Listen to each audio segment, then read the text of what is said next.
आधी घेतलं तरी तेवढंच आहे, आंघोळ केल्यावर घेतलं तरी तेवढंच आहे, झोपायच्या आधी घेतलं तरी तेवढंच आहे, आणि जेवण करता करता घेतलं तरी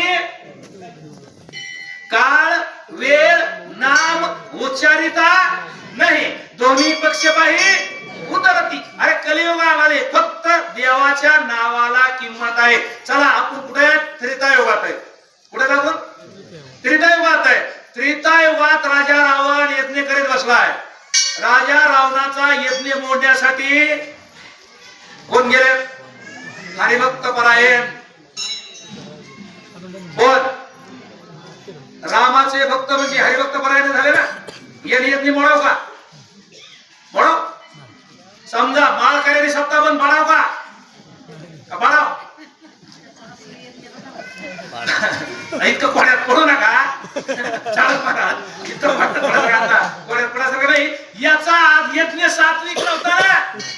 याचा यज्ञ काय पाऊस पडावा, जगाच्या कल्याणा असं काय होता का? याचा यज्ञ लोकांचं वाटलं व्हावं म्हणून होता.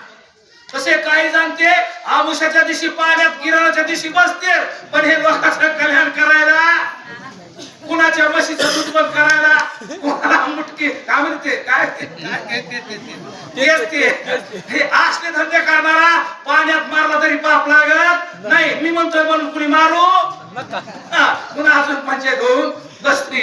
भानगड अशी आहे. आणि मी सांगत होतो राजा रावणाचा यज्ञ हा दुराचारी यज्ञ होता, कल्याणासाठी नव्हता, दुसऱ्याचं वाईट करायला होता सरपंच. त्याच्यामुळं हरिभक्त परायण कशाला गेले? यज्ञ मोडायला. यज्ञ मोडायचा ठरला, पण याचा यज्ञ सापडला ना. यज्ञ करायला काय असं काय ओपन बसला होता का टेकडीवर सप्त्यासारखा मंडप लावून? भुयामध्ये जाऊन बसला होता. भुयार आपल्या भाषात भुयारामध्ये जाऊन बसला होता. पुढे 5 आवरण राखण ठेवले होते. ठेवले होते का? तुम्ही ऐकलं ना? एक सापाचं, एक मायेचं, एक भूताचं, एक कशाचं होते ना 5. हे सगळे राखण होते आणि त्याच्यातून मध्ये कोणी जाऊ शकत नव्हतं. पण कोण जाऊ शकतं तिथं? ज्याच्या गळ्यात पवित्र तुळशीची माळ आहे. मेल्यावर तटकेवर तोंडात घातल्यानं माळकरी होत नाही. त्याला जिवंतपणीच अडकून घ्यावा लागते. तेव्हा दुडू दुडू दुडू दुडू पळ सुटला कळी काळा रे, कळी काळा बापुडिया रे, शिवनाम शीतळ मुखी सेविपा कापडिया रे. एवढी ताकद देवाच्या नावातून पवित्र तुळशीच्या तुळशीमाळ गळा, गोपीचंद टिळा, हृदय कळवळा वैष्णवाचा. तर देव मागे पुढे उभा राहे सांभाळीत आलिया आघात निवाराया. ही ताकद त्याच्यामुळं निर्माण होती. त्याला वानर निघाले, पण वानराला काही डायरेक्ट एंट्री होती का? वानराला काही राजा रावणाची बगलवच्चे असतात ना. दुर्जनाला सहाय्य करणारे सुद्धा काही लोक असतात. सज्जनावाले कमी असतात, दुर्जनावाले जास्त असतात. मग त्यांनी हे वानर अडविले. मग यांनी काय केलं? सत्कार करायला सुरुवात केलं.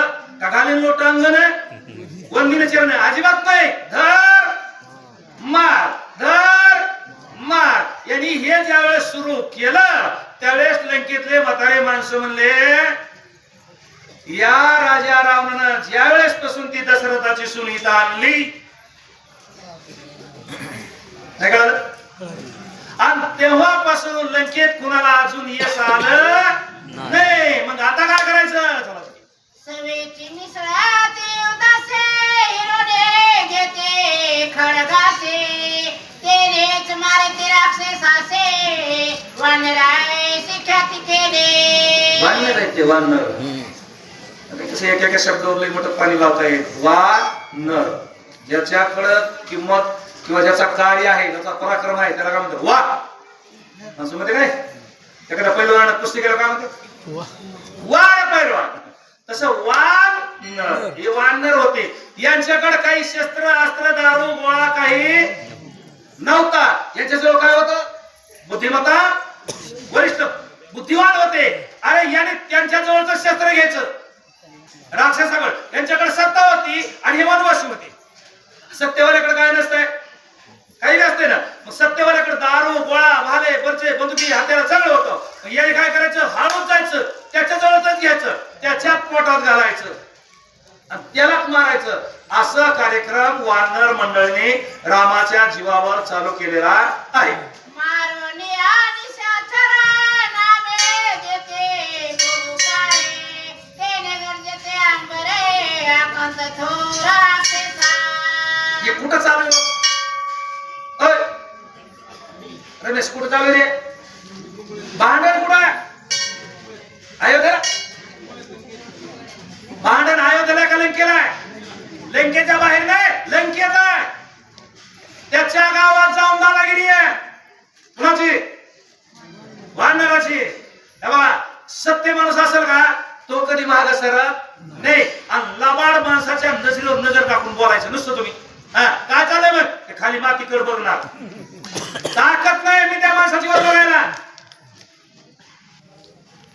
मी त्या माणूस तो नजरेवर नजर टाकू शकत नाही. तो खालीच बघणार. आणि ज्याचं खरं आहे ते म्हणते बोलणं तोंड असल्याने तरी ते खाली बघणार.